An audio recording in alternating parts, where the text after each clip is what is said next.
Oi, pessoal, esperando os amigos entrarem para a nossa quarta leitura coletiva de Notas sobre Luto da Chimamanda Ngozi Adichie. Que livro, hein, gente? Meu Deus do céu.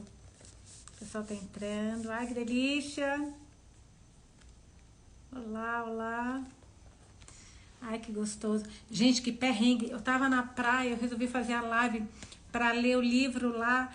E o sinal tava muito, muito ruim. Começou a falhar, eu fiquei desesperada. Eu falei, ai, no final consegui salvar, que foi a nossa terceira leitura coletiva. Mas aí não teve discussão. Bem-vindos. Oi, Alana, linda. Adri, linda. Adri, linda, que me ajudou tanto no clube lá, no Clubhouse, na nossa leitura coletiva da Duna, no primeiro dia. Deluma, minha linda. Como é que você tá, Deluma? Como é que estão as coisas com você? Amandinha. Olá. Bom dia para todo mundo. Arlete fofa.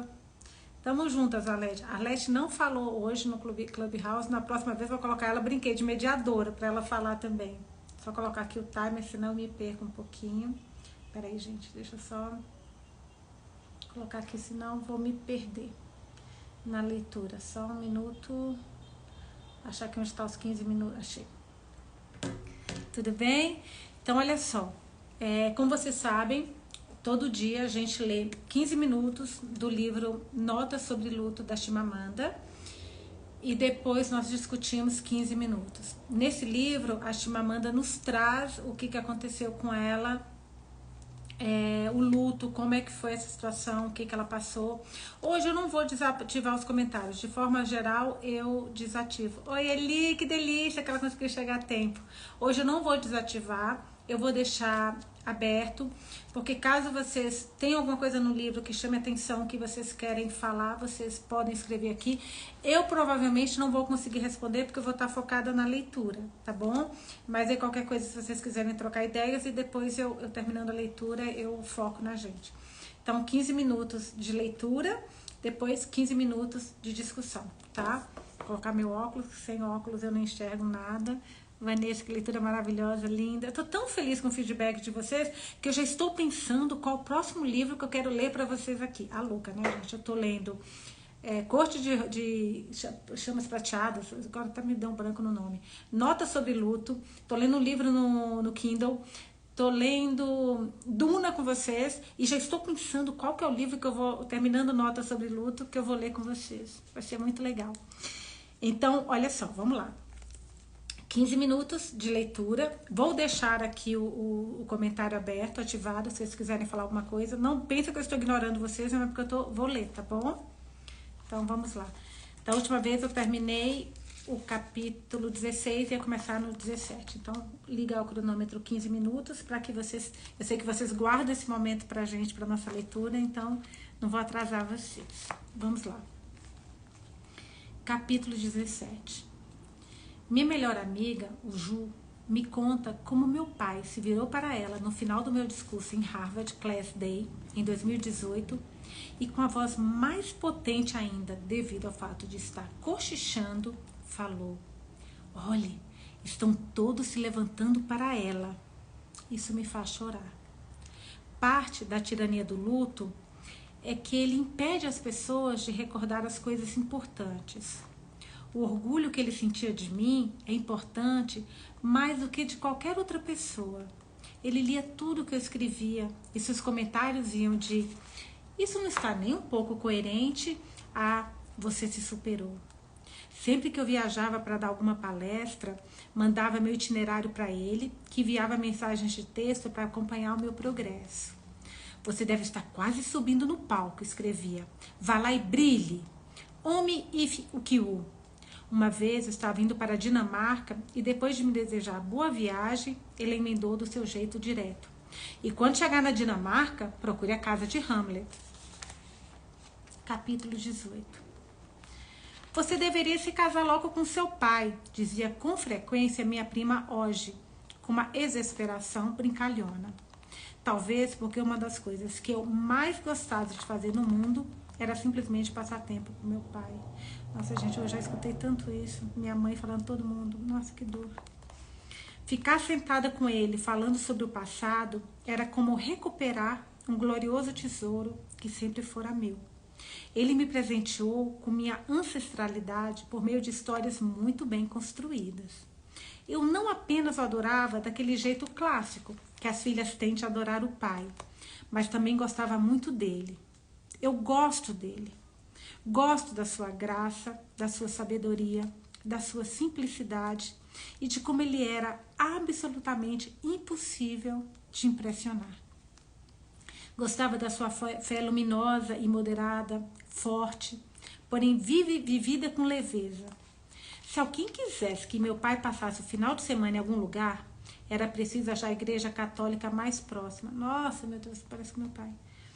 Assim que me mudei para Maryland, tive receio que a igreja de São José Evangelista, localizada num centro ecumênico, em Colômbia, e com um coro que incluía uma guitarra elétrica, fosse lhe desagradar, por ser muito diferente do seu catolicismo de vitrais. Mas ele declarou que o padre era muito bom. Ia lá feliz, todos os domingos. Gostava que a sua reação ao poder fosse dar de ombros.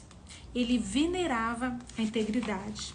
Floreios grandiosos lhe causavam indiferença, quando não desconfiança. Eu tenho 8 carros, gabou-se certa vez o rico pretendente da minha irmã. E meu pai retrucou. Por quê? Ele não era materialista. Isso não seria uma coisa tão notável se ele não fosse um nigeriano morando na Nigéria, com seus princípios de cobiça obstinada, seu consumismo desenfreado e irrestrito. Todos nós tínhamos sido, em alguma medida, contaminados, mas apenas ele permanecia inteiramente livre.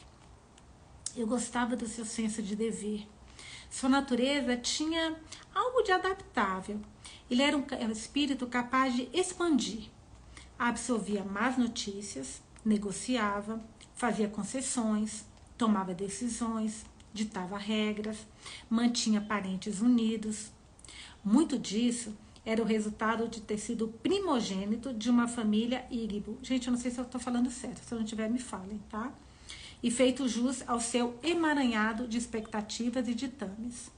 Ele preenchia de significado as descrições mais simples. Bom homem, bom pai. Eu gostava de chamá-lo de homem gentil e gentil homem. Gostava também do valor que ele dava à organização correta das coisas. Seus registros meticulosos, as fileiras de pastas nos seus arquivos. Cada filho tinha uma pasta para o histórico do ensino fundamental, médio e universitário. E todo ajudante doméstico que morou conosco tinha sua pasta. Certa vez, quando estava conosco assistindo ao noticiário americano, ele se virou para mim e perguntou: o que significa essa palavra nuke? E quando lhe expliquei o significado, ele comentou: armas nucleares são uma coisa séria demais para ter apelido. Você tem uma risada especial quando está com o papai, me diz meu marido. Mesmo quando o que ele fala não tem graça. Reconheço a risada aguda que ele imita e sei que ela tem menos a ver com o que o meu pai diz do que com o fato de estar com ele. Uma risada que eu nunca mais vou dar. Nunca mais. Veio para ficar. Nunca mais. Parece muito injusto e punitivo. Eu vou passar o resto da vida com as mãos estendidas, tentando alcançar coisas que não estão mais ali. Capítulo 19. No último Natal, na festa de inauguração da casa de campo da minha irmã Igeoma, meu pai foi o patriarca e o centro das atenções. E sentado no meio da sala, abençoou a noz de cola, bebericou um pouco de champanhe, embora quase não bebesse, e contou histórias. Parentes chegavam e iam direto até ele prestar homenagem. Em algum momento dessa tarde, ele recebeu uma mensagem de WhatsApp, mas só a mencionou à noite, quando já estávamos outra vez em casa. Passou-me o celular e disse: leia isso aqui. Pelo visto, esse homem enlouqueceu de vez. Este homem era o bilionário decidido a confiscar a vasta extensão de terras ancestrais que pertence à Aba, a cidade dos meus antepassados. A terra é a joia da cosmologia Igbo, e a quem pertence as terras, muitas vezes, tem a ver com histórias que avô de qual avô a cultivou, que clã migrou para lá e qual era o outro nativo. A terra é também a causa de muitas desavenças. Conheço famílias dilaceradas em brigas por um pedaço de terra menor que a vaga de um carro. Essas terras, no caso, eram cultivadas pelo povo de Aba havia décadas. Mas no final da guerra de Biafra, quando todo o território Igbo estava de pernas para o ar, quando a ordem antiga tinha desaparecido e uma nova ordem ainda precisava ser criada, a cidade ao lado da nossa, de repente, alegou que as terras eram suas. A Aba entrou na justiça e o caso está empacado há anos. Muitas pessoas em Aba acreditam que o bilionário foi responsável por deter e encarcerar arbitrariamente moradores do vilarejo, para lhes meter medo e fazê-los abrir mão da reivindicação do direito às terras. Um mercado foi destruído por uma escavadeira. Muros de casas foram quebrados. O irmão dele contestou as denúncias numa entrevista para The Guardian. Ninguém em Aba chegava nem aos pés da riqueza e das ligações políticas desse bilionário. Mas um comerciante sem papas na língua, chamado Ikemba Nijioga, estava bancando as despesas jurídicas da minha cidade e fazendo declarações públicas sobre o comportamento do bilionário. Ele próprio havia sofrido ameaças. A mensagem de WhatsApp no celular do meu pai foi encaminhada por Ikemba Nijioga e afirmava que você seria preso numa reunião do conselho da cidade naquele final de semana. Meu pai, que não tinha experiência com o WhatsApp, não percebeu que aquela era uma mensagem encaminhada e pensou que ele estivesse prestes a ser preso ilegalmente. Tinha passado o dia inteiro em silêncio carregando este peso. Papai, você deveria ter dito alguma coisa antes. Não quis estragar o dia de Geoma, respondeu ele. Me dá raiva que os últimos meses do meu pai tenham sido prejudicados pelos atos de um insignificante e autoproclamado filantropo, embriagado pelo dinheiro ganho com petróleo e desprovido de qualquer escrúpulo. Me dá raiva o quanto me preocupei com a segurança dos meus pais, principalmente no final de 2019, quando o bilionário deu início a uma campanha feroz contra a minha cidade.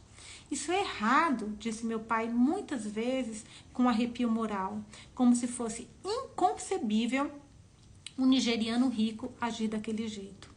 Assim como quando se tratava de fraudes em exames, um fenômeno tão comum na Nigéria que chega a ser banal.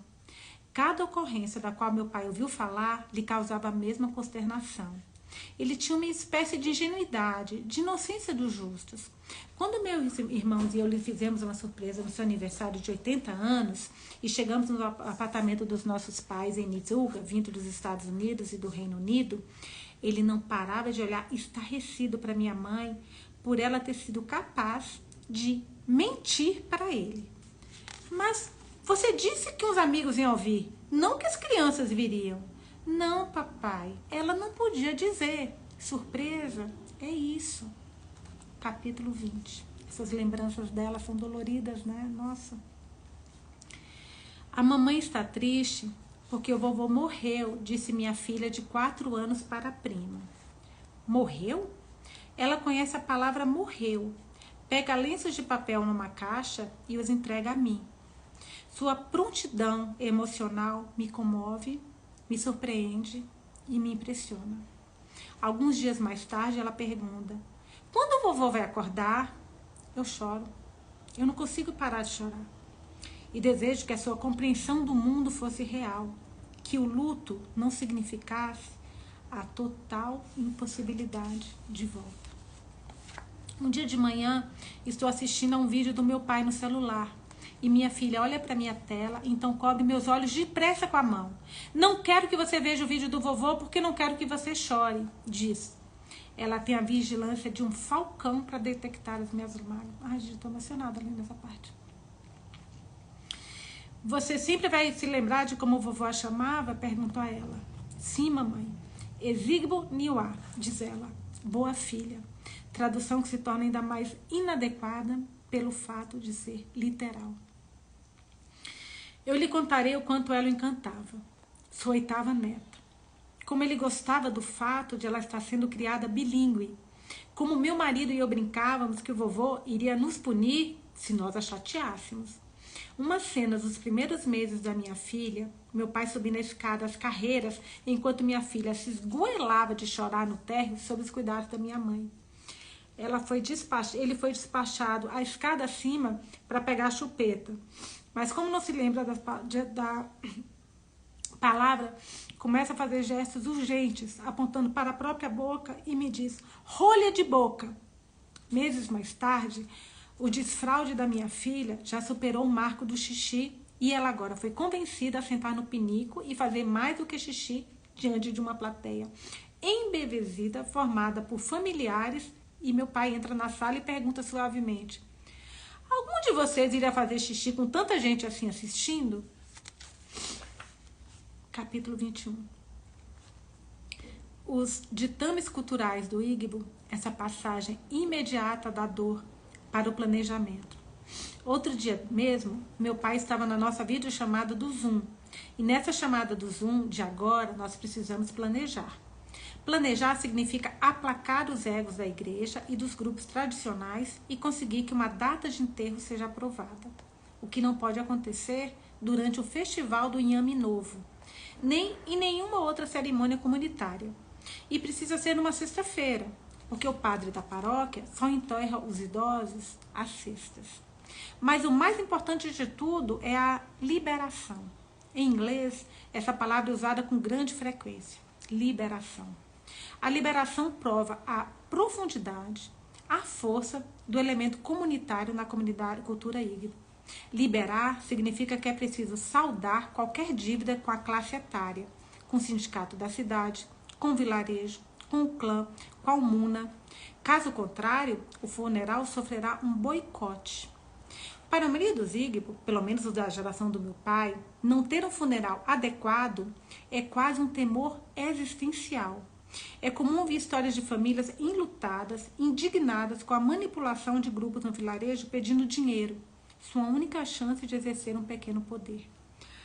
Como meu pai era cuidadoso com as suas obrigações, Oki inicia uma peregrinação para coletar todos os recibos. Há longa lista do que cada grupo espera de nós.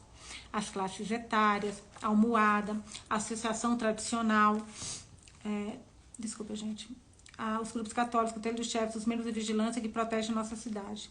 Quantos isopores de arroz, se o presente vai ser uma galinha ou um cabrito? Quantos engradados de cerveja? Olho torto para essas listas. Não é a droga de uma festa. Eu não ligo para o que vamos vestir, nem para o que o catering vai preparar, nem para quais grupos vão ou não comparecer, porque eu continuo afundando. Mas preciso ligar. Essas coisas tinham importância para o meu pai. Pense no que o papai iria querer, disse meu irmão Chucks para me reconfortar. Meu avô morreu na guerra de Biafra, no campo de refugiados, e foi enterrado numa cova sem identificação. E uma das primeiras coisas que meu pai fez depois da guerra foi organizar uma cerimônia fúnebre posterior. Assim, tento lembrar que meu pai teria desejado as coisas como elas devem ser feitas. Quando minhas irmãs Ijeoma e Ush nasceram, na temporada que meu pai passou em Berkeley, nos anos 1960, ele e minha mãe decidiram falar apenas Igbo com as duas. Sabíamos que elas aprenderiam inglês e não podíamos imaginar ter filhos que não falassem a nossa língua, disse-me ele. Meus irmãos e eu fomos criados com uma forte noção de identidade Igbo. E se isso era orgulho, então era um orgulho tão orgânico, tão inevitável, que não parecia haver necessidade de chamá-lo assim. Nós simplesmente éramos. Há muitas coisas que eu considero bonitas na cultura Igbo e muitas coisas das quais discordo. E o que me desagrada não é a natureza celebratória dos funerais Igbo, mas sim a rapidez com qual elas precisam acontecer. Eu preciso de tempo. Por enquanto, o que eu quero é sobriedade. Um amigo me manda uma frase do meu romance. A dor era a celebração do amor. Aqueles que sentiam dor verdadeira tinham sorte de ter amado. Estranho sentir uma dor tão intensa ao ler minhas próprias palavras. A leitura de hoje acabou. Aí amanhã a gente vai ler a partir da leitura do capítulo 22. Ele acaba na página... Amanhã a gente acaba, tá? Ele acaba na página 110 e a gente tá na página 90. Falta pouquinho. Gente, mais uma leitura. a 4ª leitura coletiva de Notas sobre Luto, da Chimamanda. Hoje essa leitura me emocionou muito. Uma leitura mais... Eu acho que ela desabafou mais e ela falou muito da relação dela com o pai. E eu tenho uma relação com meu pai tão forte, tão forte. E quando ela falou, falam que eu queria casar com meu pai, minha mãe vive falando isso comigo. Nusa, você gosta tanto, leva para sua casa. Eu falei, quem me dera levar meu pai para minha casa? Meu pai é o meu ídolo. Obrigada, Pri, que delícia ter você aqui. Que emocionante esse finalzinho. Ah, Vanessa, quanta dor, né? A leitura nos envolve e nos emociona tanto. Hoje, essa leitura me emocionou demais. A Regina, o livro dela chegou. Adri, quanta emoção. Eu tenho lido muito sobre luto, tá, gente? Conversei com algumas... É um assunto tão difícil, né? Poucas pessoas falam sobre esse assunto, porque eu percebo que há um tabu sobre o luto. E é uma coisa que todo mundo passa. Uma psicóloga falou uma coisa muito interessante e que ela fala aqui nesse final, que eu adorei, porque tem a ver com o que eu li, que uma psicóloga falou.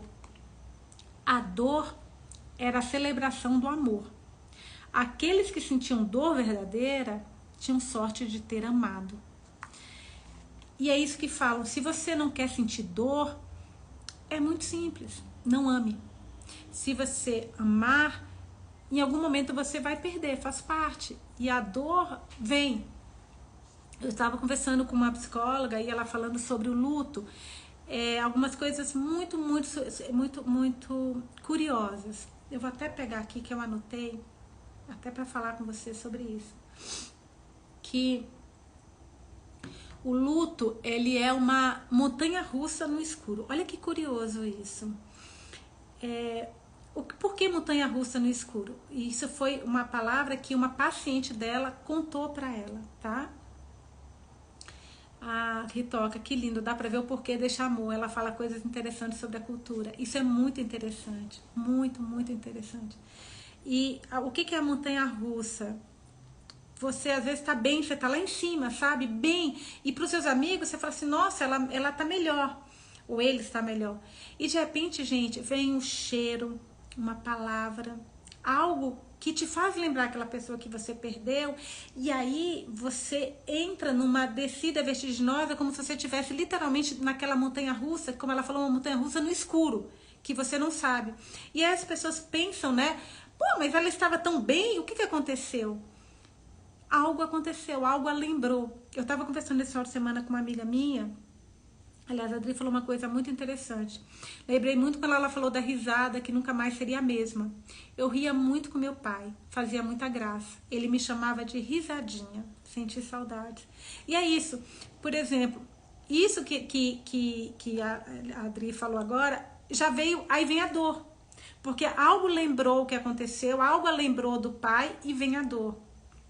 A Ritoca está falando uma coisa muito importante. Como é importante viver o luto. É importante, gente. É muito importante. E é engraçado porque cada pessoa tem uma forma diferente de lidar com o luto. Eu estava falando com uma amiga minha aqui, com uma amiga nossa, que deixou até um comentário aqui. Se vocês olharem em alguma das leituras coletivas, tem um comentário dela, em que ela perdeu o sogro, acho que foi o sogro, ou a sogra, não me recordo agora. E o marido dela quer falar do assunto o tempo inteiro, falar. Já ela não quer falar do assunto. Então, o luto é um sentimento que cada pessoa vive de um jeito. Então, não tem uma forma de viver o luto. Não há, tanto que as pessoas falam que existem muitas teorias para descrever o luto. Se você colocar Google, luto, você vai ver filósofos tentando explicar o que é o luto, padres de todas, não só padres, mas qualquer religioso, de qualquer religião que seja, ela tenta explicar o que é o luto.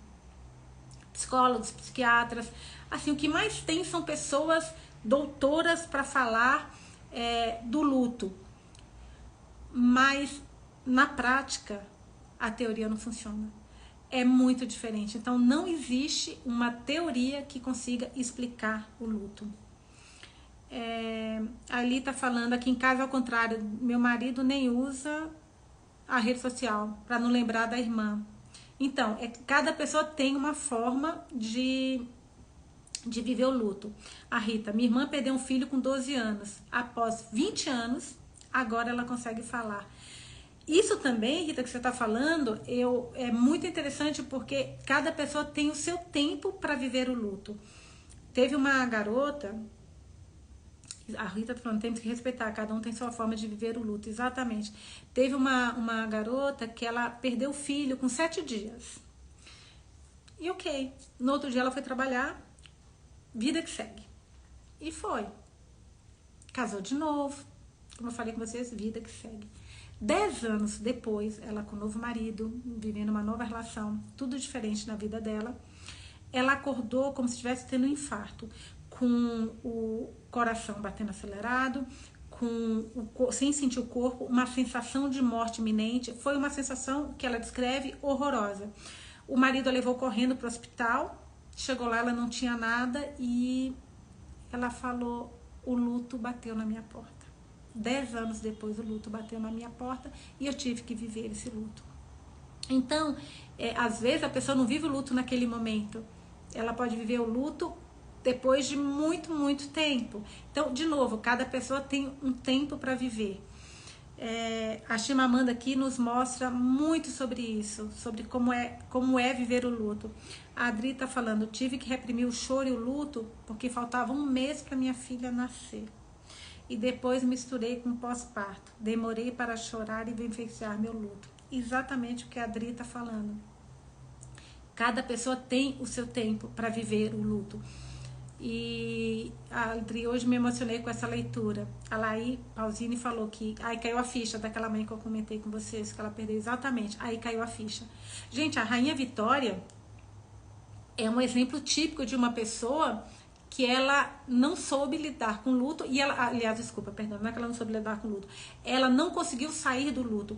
A Rainha Vitória, ela quem colocou, né, ela colocou o preto como a cor do luto, que ela passou quando o marido dela morreu, ela passou a ficar só de preto.